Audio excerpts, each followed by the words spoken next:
Assalamualaikum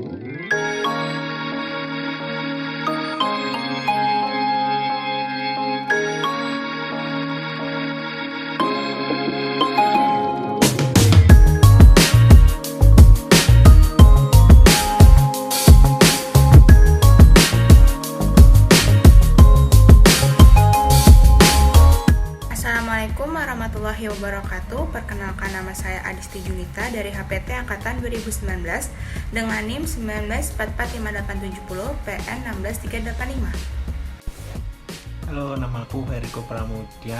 Saya dari Prodi Ekonomi Pertanian dan Agribisnis. Nomor mahasiswanya 1944578 PN 16300. Assalamualaikum warahmatullahi wabarakatuh. Perkenalkan, nama saya Nabila Trinia Meraatu Solihah, mahasiswi Prodi Penyuluhan dan Komunikasi Pertanian dengan NIM 20-4625113-PN-16349. Terima kasih. Perkenalkan, nama saya Naveni Nirmalasiwi dari Prodi Penyuluhan dan Komunikasi Pertanian Angkatan 2020 dengan NIM 20-462514-PN-16944. Halo, perkenalkan, nama saya Sakar Paramita Wardani dari Prodi Ekonomi Pertanian dan Agribisnis Angkatan 2019 dengan NIM 19-47-47-PN-16312. Fotosintesis merupakan proses sintesis karbohidrat dari bahan anorganik seperti karbon dioksida dan H2O pada tumbuhan berpigmen dengan bantuan energi cahaya matahari. Pigmen pada fotosintesis biasa dikenal dengan sebutan klorofil yang terdapat pada membran interna atau tilakoid. Pada fotosintesis tingkat tinggi terdapat dua fase, di mana fase pertama merupakan reaksi terang dan fase kedua merupakan reaksi gelap. Baik, yang selanjutnya terdapat macam-macam reaksi. Menurut Sasmita Harja dan Siregar 1996, fotosintesis sendiri pada tumbuhan tingkat tinggi terdiri atas dua fase, yaitu fase 1 dan fase 2. Fase 1 merupakan tahap reaksi terang. Terdapat beberapa reaksi, yaitu reaksi fotokimia, reaksi fotolisis, reaksi Hill, dan reaksi fotofosforilasi. Sedangkan pada fase 2 merupakan tahap reaksi gelap yang terdiri dari beberapa reaksi pula, yaitu reaksi termokimia dan reaksi fiksasi atau reduksi CO2. Baik, yang pertama yaitu reaksi terang. Reaksi terang ini terjadi di grana. Di sini terjadi konversi energi cahaya menjadi energi kimia dan menggunakannya untuk menghasilkan molekul penyimpan energi kimia yaitu ATP dan senyawa reduksi yaitu NADPH. Serta pada reaksi ini melepaskan oksigen O2 oleh pigmen fotosintesis yang terdapat pada tilakoid. Reaksi terang sendiri melibatkan dua fotosistem yang saling bekerja sama, yaitu fotosistem 1 dan 2. Pigmen fotosintesis yang utama yaitu klorofil dan karotenoid. Fase reaksi terang sendiri dapat ditulis persamaan reaksinya sebagai berikut. Jadi di sini atom hidrogen dari molekul H2O dipakai untuk mereduksi NADP+ menjadi NADPH dan O2 dilepaskan sebagai hasil dari reaksi fotosintesis itu sendiri. Sedangkan ADP dan PI digunakan sebagai reaksi pembentukan ATP, di mana mekanisme penyimpanan energi matahari yang diserap dan kemudian diubah menjadi energi kimia. Tahap ini disebut reaksi fotofosforilasi. Selanjutnya, energi radiasi yang ditangkap oleh klorofil akan ditransfer ke pusat reaksi fotosistem 1 dan 2 yang merupakan tempat terjadinya perubahan energi cahaya menjadi energi kimia. Berikutnya, terdapat reaksi gelap. Reaksi gelap sendiri terjadi di dalam stroma.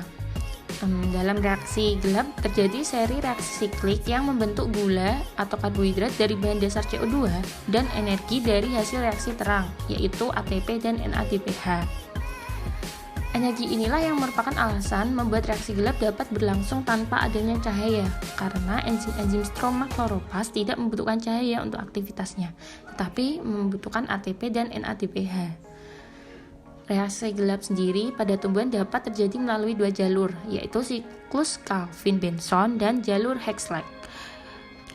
Tumbuhan yang menjalankan reaksi gelap pada jalur siklus Calvin-Benson dinamakan tumbuhan C3, sedangkan tumbuhan yang reaksi gelapnya mengikuti jalur Hertzsprung disebut tumbuhan C4. Reaksi gelap sendiri bertujuan untuk mengubah senyawa yang mengandung atom karbon jadi molekul gula. Dapat dilihat reaksinya dapat ditulis sebagai berikut. Tumbuhan melakukan proses fotosintesis. Proses fotosintesis ini dapat terjadi karena adanya CO2 yang masuk ke dalam daun melalui stomata. Berdasarkan fiksasi karbon dioksida atau CO2, tanaman dapat digolongkan menjadi 3, yakni tanaman C3, C4, dan tanaman CAM atau Crassulacean Acid Metabolism. Menurut Perkasa et al. Tahun 2017, tanaman CAM merupakan tanaman yang melakukan respirasi pada malam hari di mana suhu lingkungan lebih rendah. Pada siang hari, stomata tanaman CAM akan menutup, sedangkan pada malam hari, stomata akan membuka. Hal ini bertujuan untuk mengurangi penguapan sehingga hilangnya air pada tanaman dapat diminimalkan. Serta tanaman CAM memiliki jumlah stomata yang tidak banyak atau bahkan tidak ada. Umumnya, tanaman CAM lebih adaptif di daerah panas dan kering. Pada tanaman CAM terjadi daur CAM. Daur CAM merupakan fiksasi CO2 pada spesies tanaman sukulen anggota famili Crassulaceae, misalnya kaktus dan nanas yang hidup di daerah kering. Ciri dari tanaman tersebut yakni mempunyai daun tebal dengan rasio permukaan terhadap volume rendah, laju transpirasi rendah, sel-sel daun mempunyai vakuola relatif besar, dan lapisan sitoplasma yang tipis. Fiksasi yang menghasilkan asam malat terjadi pada malam hari saat stomata terbuka, dan daur Calvin yang menghasilkan glukosa terjadi pada siang hari saat stomata tertutup. Jadi, fiksasi CO2 pada tanaman CAM mirip dengan tumbuhan C4. Perbedaannya, pada tumbuhan C4 terjadi pemisahan tempat, sedangkan pada tumbuhan CAM terjadi pemisahan waktu. Setelah hujan atau suhu pada malam hari yang terlalu tinggi dapat menyebabkan fiksasi CO2 beberapa tumbuhan CAM beralih ke daur C3. Hal ini terjadi karena stomata terbuka lebih lama pada pagi hari. Jadi, perbedaan waktu sangat mempengaruhi tumbuhan CAM.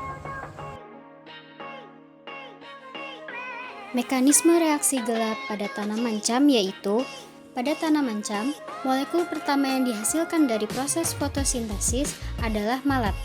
Pada tumbuhan cam, CO2 pertama kali diterima oleh fosfoenol pirufat. Tumbuhan cam akan menangkap CO2 dan digabungkan dengan molekul lain untuk menghasilkan asam organik.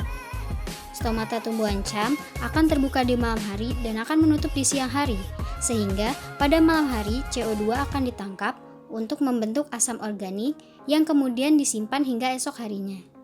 Ketika pagi dan stomata mulai menutup, CO2 akan dilepaskan untuk menjalani siklus Calvin dan menghasilkan karbohidrat. Selain itu, terjadi dekarboksilase senyawa C4 dan penambatan kembali CO2 melalui kegiatan RUDP karboksilase. Untuk menghasilkan satu molekul glukosa pada tumbuhan cam, dibutuhkan 12 NADPH dan 39 ATP. Suhu optimum yang dibutuhkan untuk proses fotosintesis pada tumbuhan cam adalah 40 derajat Celcius. Contoh tanaman cam yaitu kaktus. Berdasarkan dari presentasi yang telah dilakukan oleh kelompok, dapat ditarik kesimpulan sebagai berikut. Fotosintesis adalah proses yang digunakan oleh tanaman untuk mengubah energi cahaya menjadi energi kimia. Hasil dari fotosintesis ini bergantung pada cahaya fiksasi CO2. Berdasarkan dari fiksasi CO2-nya, tanaman dapat dibedakan menjadi 3, yaitu tanaman C3, C4, dan CAM. Umumnya tanaman CAM ini lebih adaptif di daerah panas dan kering. Contoh tanamannya adalah kaktus. Dan suhu optimum untuk fotosintesis tanaman CAM adalah 40 derajat Celcius.